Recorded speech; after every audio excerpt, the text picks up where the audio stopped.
하나님은 복 주기를 아주 좋아하시는 분이십니다. 하나님 주시고자 하는 복들 다 누리시는 한 분 한 분 또 가정가정 되시기를 주님의 이름으로 축원드립니다. 거기서 멈추는 것이 아니라 받은 복 많이 받아서 또 지금처럼 넉넉히 나누는 그런 은혜가 개인 가정가정 특별히 제 교회 안에 있기를 주님의 이름으로 축원드립니다. 이렇게 좋은 소식들만 가득하면 얼마나 좋겠습니까? 그러나 여러분 뉴스 보시면 알겠지만 지금 이라크에 이제 전쟁 위험이 있고요. 여러 가지 이제 일들이 벌어지고 있는데요. 1월 3일 어떤 신문의 기사의 내용에 이런 것들이 올라왔습니다. 대부분 보셨을 텐데요. 1월 3일 미군의 공습으로 이란 혁명수비대 핵심 조직인 고드스군의 가셈 솔레이마니, 많이 들어보셨을 텐데요. 솔레이마니 사령관이 사망하면서 미국, 이란 갈등이 임계점을 넘어서고 있다는 우려가 확산되고 있다. 미국, 이란 모두 물러서기 어려운 형국이어서 정면 군사 충돌이 이어질 것이라는 전망까지 나온다. 양국 갈등이 격화되면 북미 관계에도 영향을 미칠 것으로 예상된다. 물러설 곳이 없는 미국, 이란. 2018년 5월 미국의 일방적인 이란 핵 합의 탈퇴 뒤 양국 관계는 악화되기 시작됐다. 미국은 지난 5월, 6월 중동 호르무즈 해협 인근에서 발생한 일본과 사우디아라비아 소속 유조선 피격, 6월 이란의 미국 무인기 드론이죠. 격추, 9월 사우디아라비아 국영 석유기업 아람코의 생선시설 피격 등이 이어지면서 긴장은 더욱 고조됐다. 이런 이제 기사가 이렇게 떴는데요. 어제 오늘의 그런 갈등은 아니죠. 그러나 그 솔레이마니를 이렇게 피살하는 이 일을 통해서 새해 첫날부터 정책을 얘기를 하려는 건 아니고요.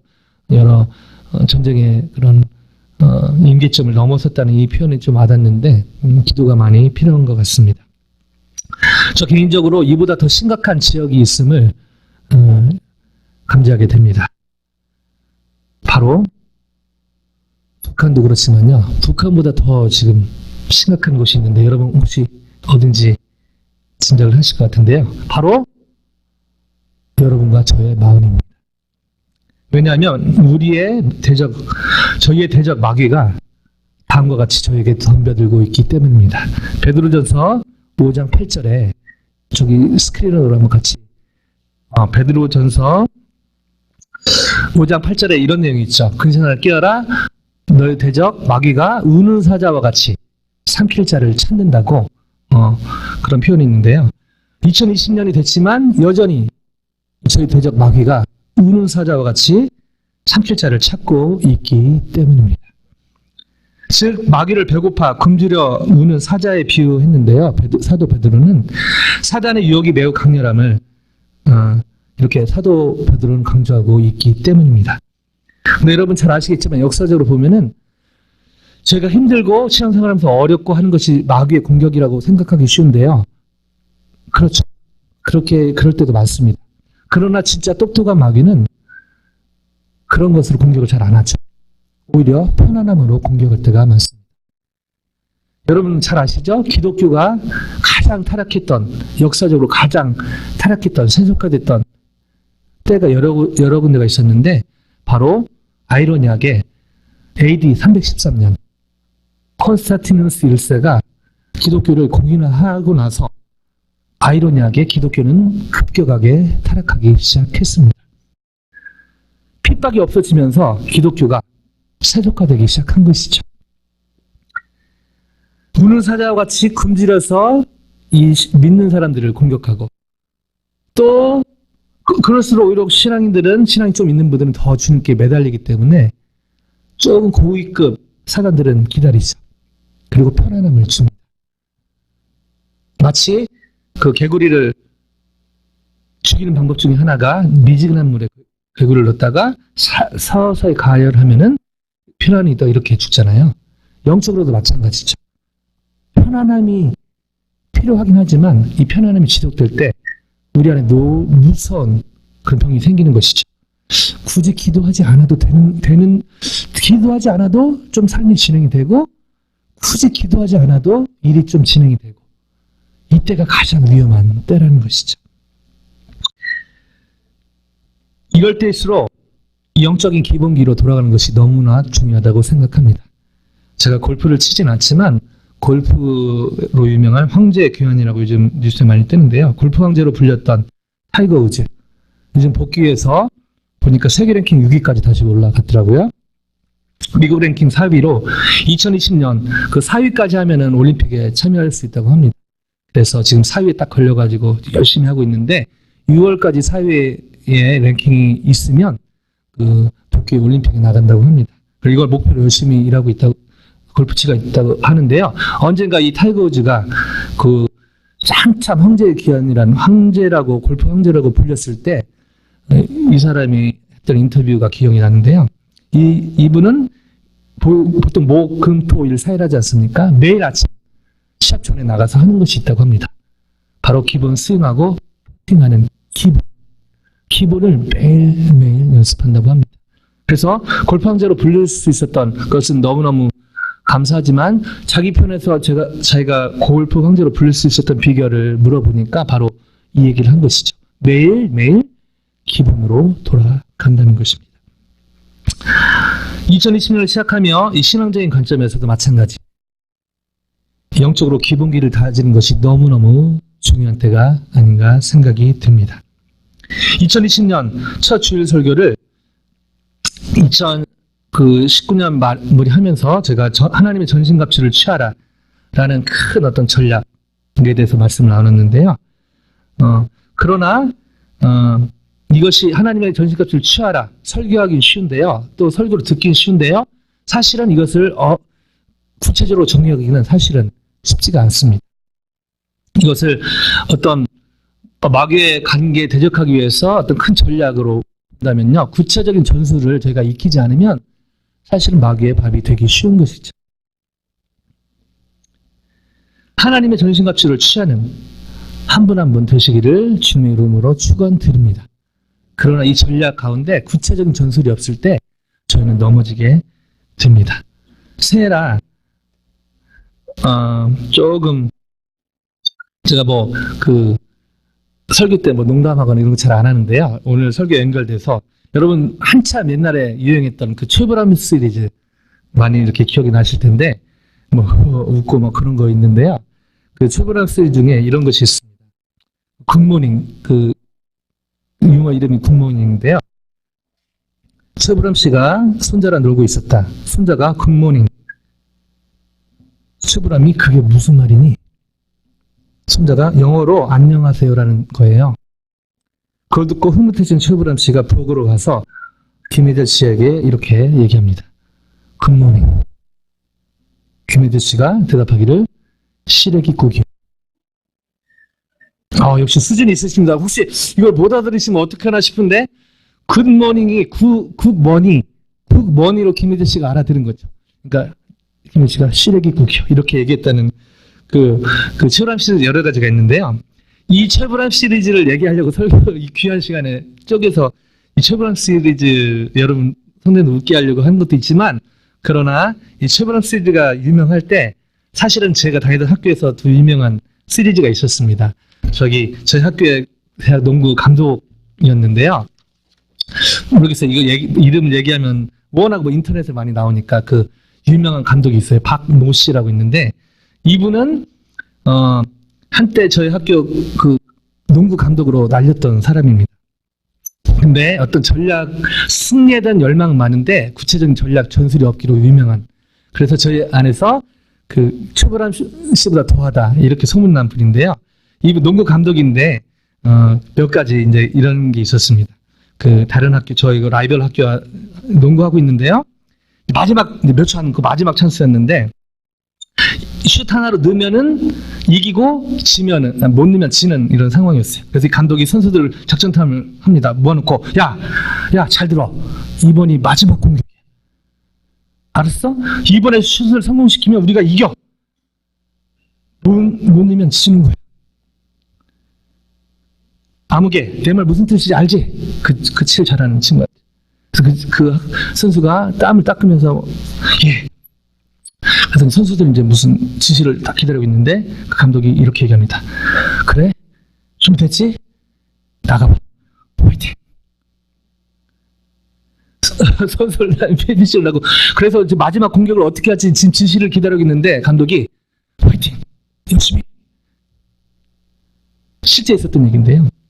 또 다른 시합에서 2번도 똑같이 막 시합이 되고 있는데 감독이 부릅니다. 우리가 뭐 나름대로 감독 마음대로 잘 안 됐나 봐요. 그래서 야 지금 니네가 안 되는 게 두 가지가 있어. 뭔지 알아? 수비와 공격이 안 돼. 그 두 가지만 열심히 하자. 오케이? 선수를 땀이 삐질삐질. 자, 이런 것들이 너무너무 많은데요. 나중에 기회가 되면은 시간 될 때 얘기하기로 하겠습니다. 저희가 저희 학교에서 너무너무 유명한 그 실제 있었던 얘기인데요. 이렇게 승리의 열망은 있지만 구체적인 전력과 전술이 없을 때 우리가 이렇게 될 수 있다는 것이죠. 하나님의 전신갑주를 취하라. 설교하기 얼마나 쉽습니까? 성경이 있으니까요. 근데 이걸 구체적으로 그 의미를 알지 못하고 또 적용하지 못하면 사실은 이 농구팀처럼 될 수 있는 것이죠. 무조건 열심히 해라. 무조건 뭐 해라. 감사하게도 오늘 사도 바울은 하나님의 전신갑주를 취하라 얘기하면서 거기서 끝나지 않고 구체적으로 이렇게 할 전술들에 대해서 얘기를 합니다. 오늘은 그 첫 번째인데요. 우리 경화자매 잘 읽어주셨는데 6장 14절 첫 하나님의 전신갑주를 취하라는 큰 전략 가운데 첫 번째 전술, 어떻게 보면 가장 기본의 기본이라고 할 수 있는 것입니다. 에베소서 6장 14절 같이 한번 읽어보실까요? 거기 뒤에 스크린 문영영제 에베소서 6장 14절 오늘 오케이 다 같이 앞에 보이시죠? 제가 잠깐 다시 한번 기도합니다. 하나님, 주님의 말씀 앞에 섭니다. 하나님, 이것이 무슨 의미인지 잘 성령의 조명하심으로 읽고 깨닫고 실제 삶에 잘 적용하게 도와주시옵소서. 감사하며 이 말씀이 실제로 저희 삶에 적용되어서 삶의 하나님 양식, 귀한 또 영적인 무기가 되게 해주옵소서. 예수님의 이름으로 기도했습니다. 아멘. 14절 같이 한번 읽어보실까요? 시작.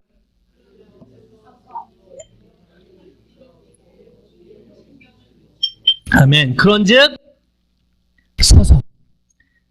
이 서서의 헬라어 히스테미 이 동사인데요. 이것은 전투에 있어서 군사의 어떤 부동적 자세를 암시하고 굳게 서서 적에게 항거하여 이기려는 어떤 그런 준비하는 자세를 의미를 합니다. 사도 바울의 서신에 여러 번 나오는 그런 단어인데요.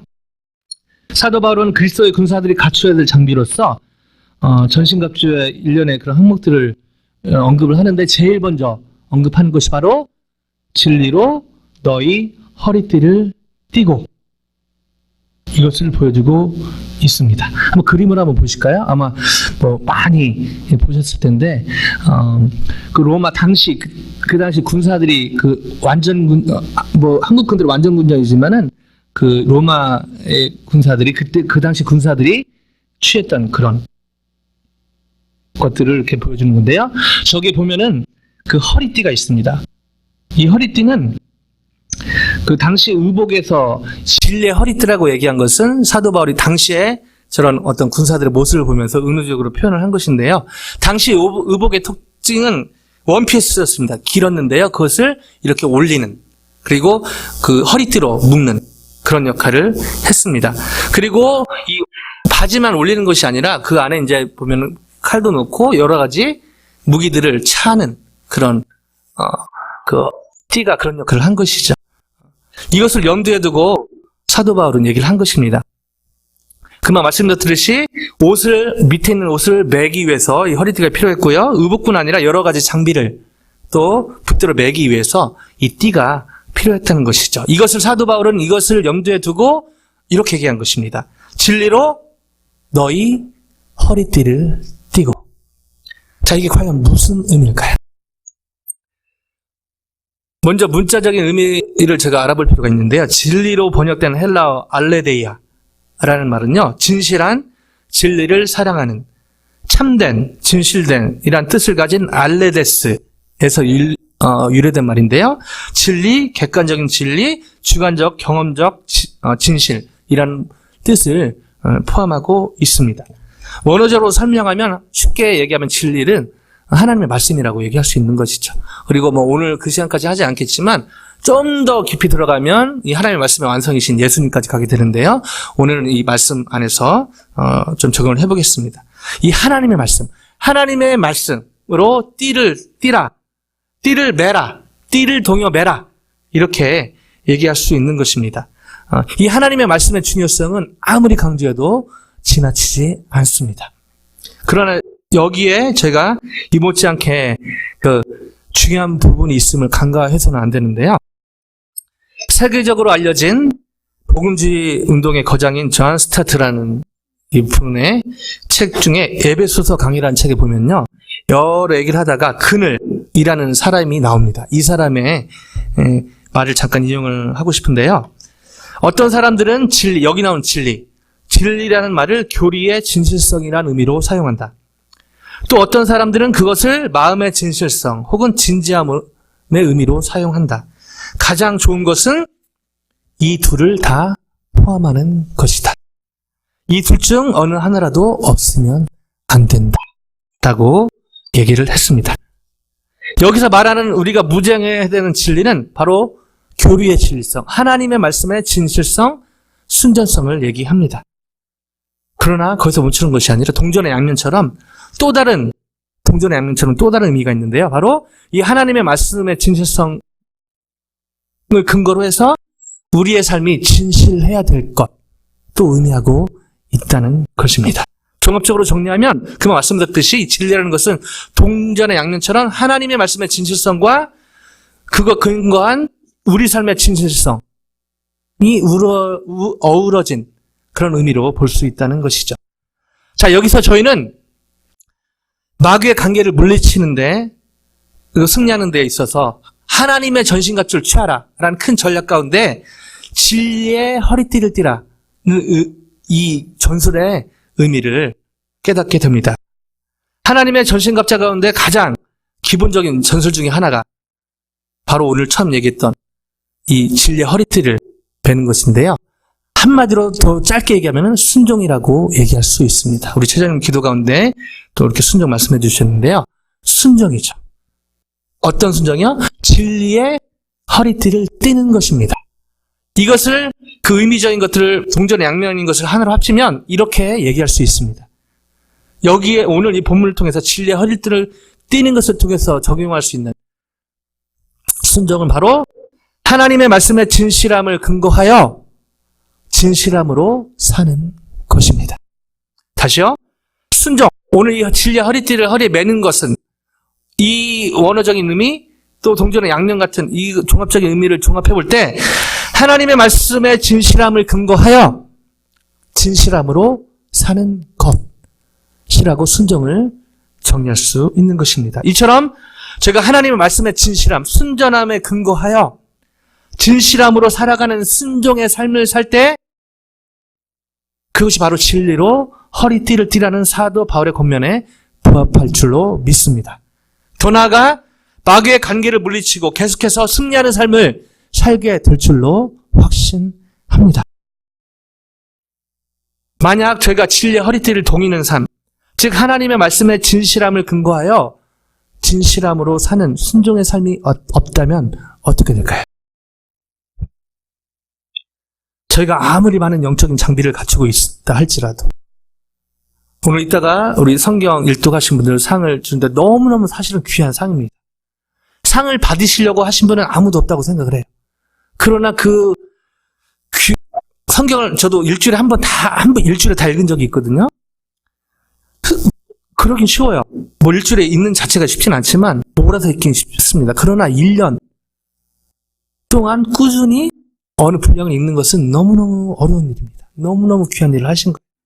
그러나 저희가 1년 동안 성경 1독, 2독, 3독, 심지어 100독을 할지라도 아무리 저희가 기도를 많이 할지라도 기도가 너무너무 중요합니다. 기도해야 됩니다. 그러나 하나님의 말씀의 진실함을 근거하여 진실함으로 사는 순종이 없다면 저희가 봉사를 많이 하고 있는데요. 너무너무 귀한 일입니다. 우리 박장님 일찍 오셔서 또 교회 재정과 여러 관련된 거 일하시고 또 성가대 하시고 또 운영에 준비하시고 우리 방장로님뿐 아니라 한 분 한 분 처장님도 똑같이 일찍 오셔서 성경 공부할 때 사람 많을 때 인도하기는 어쩌면 쉽거든요. 근데 한 명 우리 민경자매 데리고 성경 공부하는 거 쉽지 않습니다. 두 장로님뿐 아니라 한 분 한 분 권사님들 선우 권사님 또 두 달 동안 성경 전체 처장님의 성경 공부의 장점이 깊이 있게 판다면 여러 장점 중에 하나가 있다면 우리 선우 권사님 성경 공부의 특징은 넓게 성경을 전체적으로 볼 수 있는 얼마나 귀합니까? 너무너무 귀한 일이죠. 그러나 제가 진리에 허리띠를 매지 않으면 하나님의 말씀의 진실함을 근거하여 진실하게 살지 않으면 이는 아무런 영향력이 없고 도리어 주님과 방해가 되며 욕을 먹는 또 다른 형태의 현대판 바리새인, 현대판 사두개인이 될 수 있는 위험이 있는 것입니다. 지금 우리 장로님들 권사님 그렇게 하신다는 게 아니라 진리의 허리띠를 하나님의 말씀의 순전함, 진실함을 근거하여 진실한 삶을 대부분 살고 계신데요. 그렇게 살지 않을 때 저를 포함해서 세속화되고 또 타락하는 것은 시간 문제인 것 같습니다. 이처럼 하나님의 말씀의 진실함에 근거하여 진실함으로 살아가는 순종의 삶이 이미 많이 그렇게 살고 계신데 2020년에 그렇게 계속해서 열매로 나타나기를 주님의 이름으로 간절히 축원드립니다. 이렇게 살았던 분들이 성경에 많이 있는데요. 그 중에 그 이름은 안 나와 있지만 그 무리들로 나와 있죠. 바로 사도행전 2장에 나오는 초대교회의 믿음의 선배님들입니다. 이들이 살았는데 이렇게 살았어요. 보실까요? 사도행전 2장 43절부터 47절 한번 같이 한번 읽어보겠습니다. 시작. 사람마다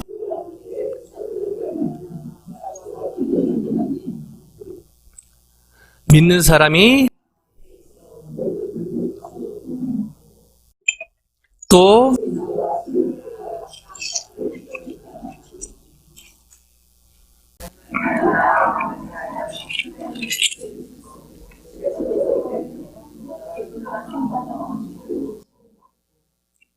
하나님을 찬미하며 온 백성에게 주께서 구원받는 사람을 날마다 더하게 하시니라. 아멘. 44절에 믿는 사람이 다 함께 있어 모든 물건을 서로 통용하고 45절에 또 재산과 소유를 팔아 각 사람의 필요를 따라 나눠주며. 이게 성경의 기록이지만요. 이게 어떻게 가능합니까? 근데요. 여러분 아시겠지만 이 사도행전 기록은 어떤 이야기를 쓴 것이 아니라 사실 있었던 팩트를 적은 글입니다. 모든 물건을 서로 통용하고 또 재산과 소유를 팔아 각 사람의 필요를 따라 나눠주고. 어떻게 이것이 가능했을까요? 사람이 착해서 착한 일을 할 수 있지만 이것은 착함을 넘어선 일이죠. 기본 상식을 넘어선 일입니다. 이것이 가능했던 비결을 오늘의 성경은 이렇게 얘기하고 있습니다. 2장, 똑같은 2장인데 42절입니다. 42절의 결과죠. 42절 같이 읽어보실까요? 시작. 그들이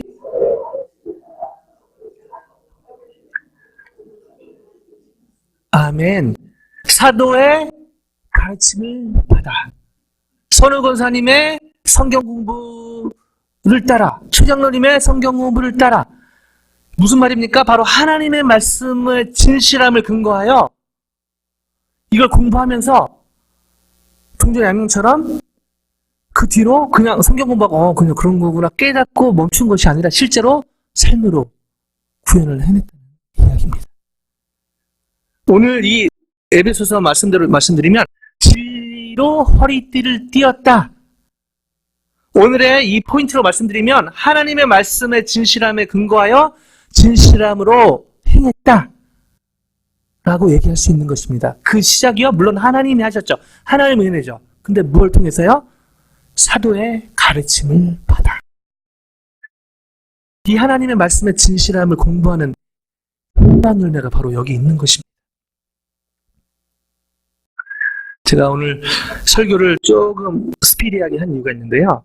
요즘에 그 유행은 아니지만 어떤 목사님 중에 영화 설교 하시는 분이 있습니다. 왜냐하면 요즘에 워낙 이 시각, 비디오가 영향이 많아서 그 비디오로 그 메시지를 전하는 분이 있는데요. 그렇다고 제가 뭐 매주 뭐 그렇게 할 건 아닌데 한번 시도를 해봤습니다. 집에 계신 제 룸메이트 덕택으로 6시간이 걸리더라고요. 이 세상에 하나밖에 없는 그런 단편 소설인데요. 이걸 영화화했습니다. 여러분 아마 아시는 분 아시겠지만 1988년 일본 열도를 눈물로 감탄하며 국회 회의장까지 감동의 눈물을 흘리게 했던 단편소설 우동 한 그릇. 몇 분께 아시는 것 같은데요. 구리 류헤이 이분의 단편소설인데 우리 제 룸메이트의 덕택으로 기존에 있는 것들 보통 한 15분, 20분 넣었는데 10분 밑으로 줄였습니다. 오늘 말씀과 너무 연결이 돼서 오늘 이 단편, 영화는 아니지만 이 비디오를 잠깐 보고 기도하고 마무리하길 원합니다. 불 쫙 꺼주시고 이제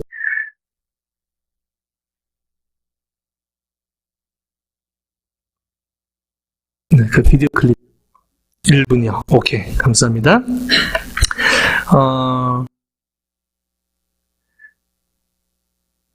선우 권사님이 하시는 성경 공부 제목이 따로 있나요?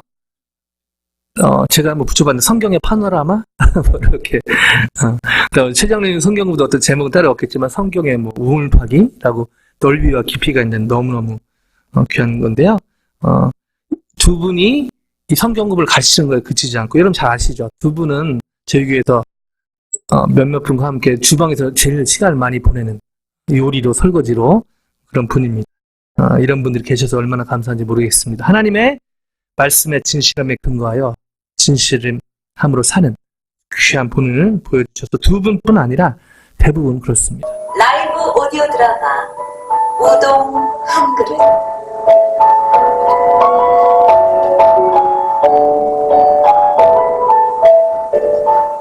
조그마한 우동집 개정은 섣달 금음날인 오늘이 1년 중 가장 바쁜 날입니다.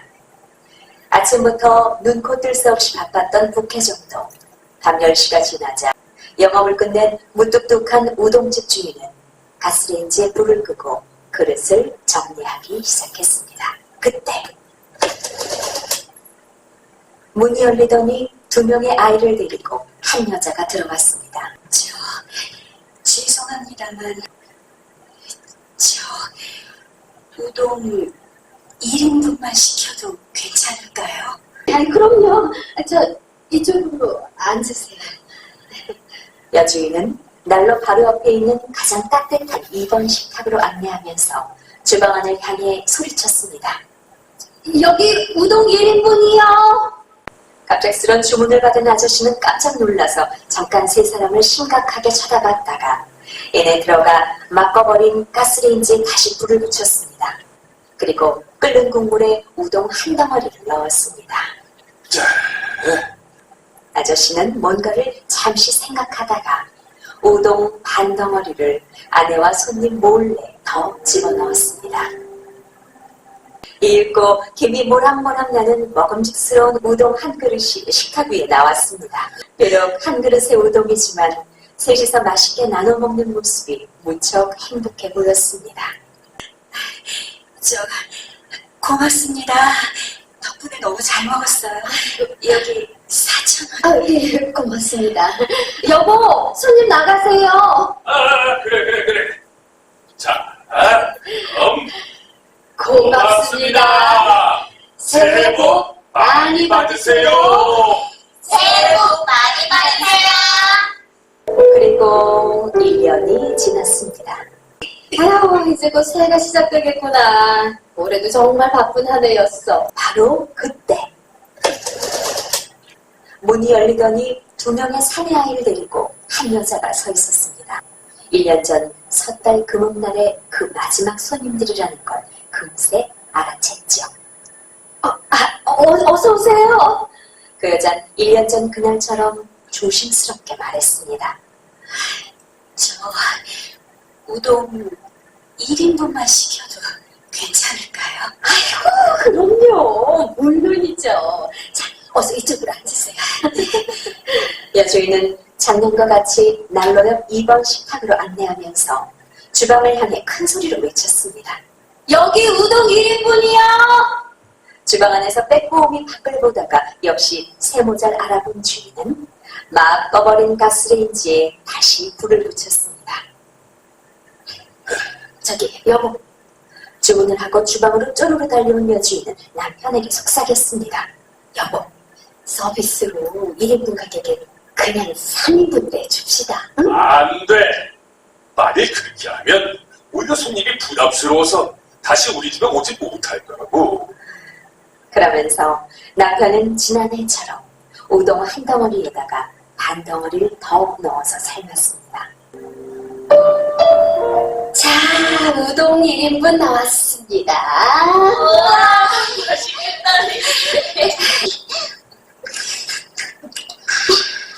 맛있어요. 맛있어요.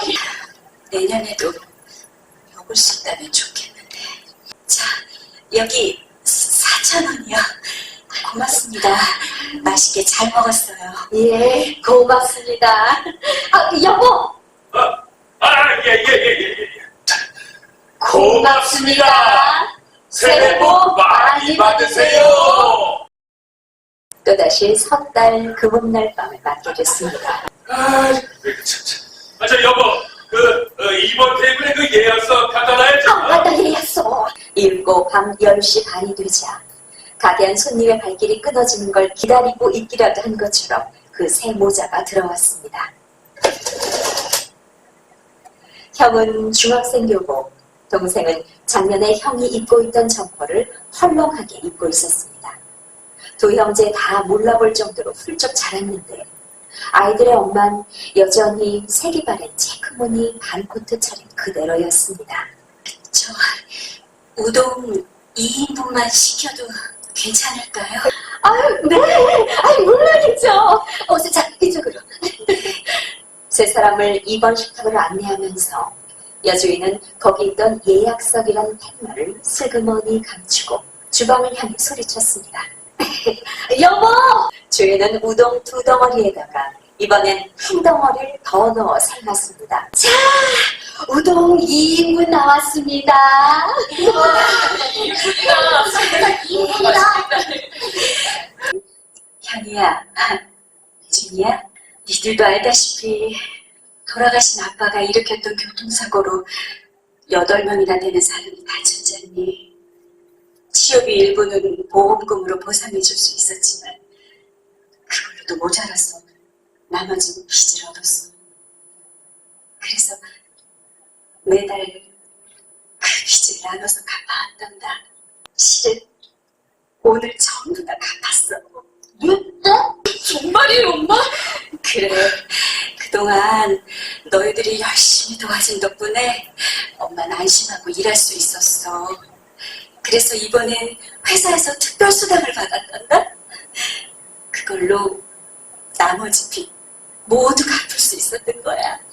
준이하고 저 엄마한테 꼭 드릴 말씀이 있어요.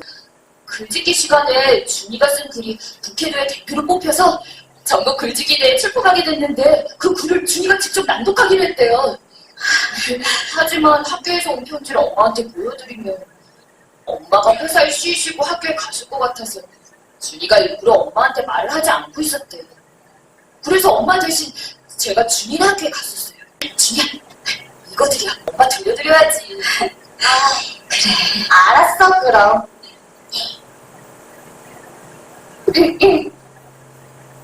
제목, 우동 한 그릇. 우리 아빠는 운전을 하다 교통사고를 내서 많은 사람들을 다치게 하고 세상을 떠나셨습니다. 엄마는 아침 일찍부터 밤늦게까지 일을 하셨고 형은 아침 저녁으로 신문을 배달했습니다. 난 아직 어려서 돈을 벌 수가 없기 때문에 저녁이면 시장을 봐서 저녁밥을 했습니다. 엄마랑 형이 내가 한 밥을 맛있게 먹는 걸 볼 때마다 나는 행복합니다. 이런 생활을 하던 중에 북해정이라는 우동집을 갔어요. 12월 31일이었죠. 어머니는 우동 1인분을 주문했어요. 그런데 주인 아주머니는 아무렇지 않다는 표정으로 우동 1인분을 많이도 주셨죠.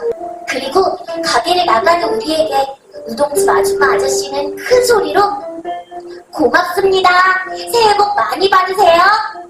이렇게 인사하며 배웅까지 해주시는 거예요.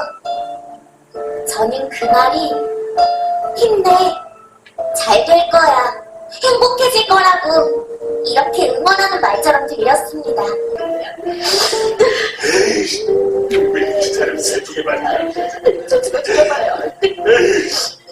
준이가 글을 읽어내려가는 사이 주인님은 한 장의 수건 끝을 서로 빼앗듯이 잡아당기면서 걷잡을 수 없이 흘러나오는 눈물을 닦고 있었습니다. 세모잔 어느 때보다도 행복해 보였습니다.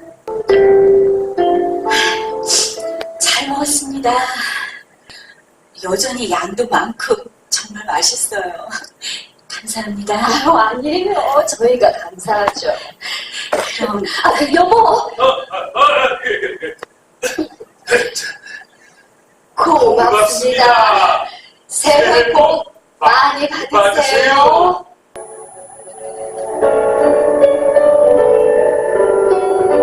우동집 북혜정은 나날이 장사가 잘 돼서 가게 내부 수리를 하게 되자 식탁이랑 의자들도 새 걸로 바꿨습니다. 하지만 변하지 않은 게 하나 있었습니다. 바로 2번 식탁이었죠. 들에게 주인님은 낡은 식탁의 사연을 이야기한 뒤 이렇게 덧붙이는 걸 잊지 않았죠. 우린요, 그때 그 새 모자한테 받았던 감동을 정말 잊을 수가 없어요. 우린 언젠가 그 새 모자가 꼭 다시 올 거라고 생각해요. 그때 우리 이 2번 식탁에서 그 새 모자를 꼭 맞이하고 싶어요.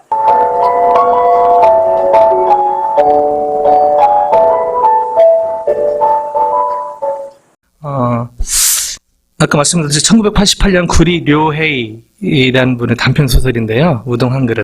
당시 일본 열도를 눈물로 강타하며 국회 회의장까지 감동의 눈물을 흘리게 했다고 합니다. 시간 강의사 뒷부분은 제가 좀 잘랐는데요. 이러고 나서 한동안 이 새 모자들은 오지 않습니다. 그러나 그 주인은 그 2번 테이블을 남겨놓죠. 언제 올지 모르니까요. 그리고 나서 수년이 지난 후에 이 어머니와 두 아들이 찾아옵니다. 어른이 돼서 찾아오죠.